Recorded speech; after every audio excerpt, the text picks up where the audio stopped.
বাবরি মসজিদ নির্মাণে একদিনেই ব্যাংকের লিমিট ক্রস। আজকের একটি প্রতিবেদনে দেখলাম এরকম অবস্থা। আর কালকে একটি প্রতিবেদনে দেখলাম বাবরি মসজিদ নির্মাণে 300 কোটি টাকা প্রয়োজন।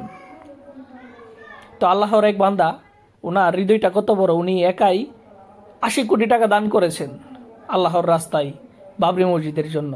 তো ওনার হৃদয়টা কত বড়, মাশাআল্লাহ। আসলে টাকা যতই হোক, 300 কোটি হোক বা যতই হোক, ইনশাল্লাহ মুসলমানরা বাবরি মসজিদ নির্মাণে একটুও পিছুপা হবে না ইনশাআল্লাহ।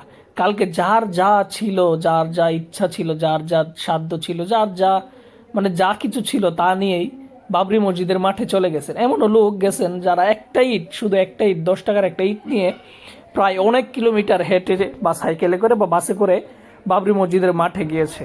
তো মাশাআল্লাহ, ইনশাল্লাহ খুব তাড়াতাড়ি খুব সুন্দর একটি বাবরি মসজিদ তৈরি হবে বাবরি মসজিদের আদলে, যেটা হবে মুসলমানদের জন্য খুবই আনন্দের একটি বিষয়।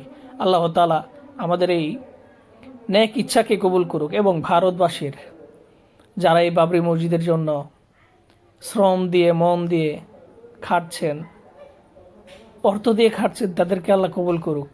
আমিন, আমিন সুম্মা আমিন।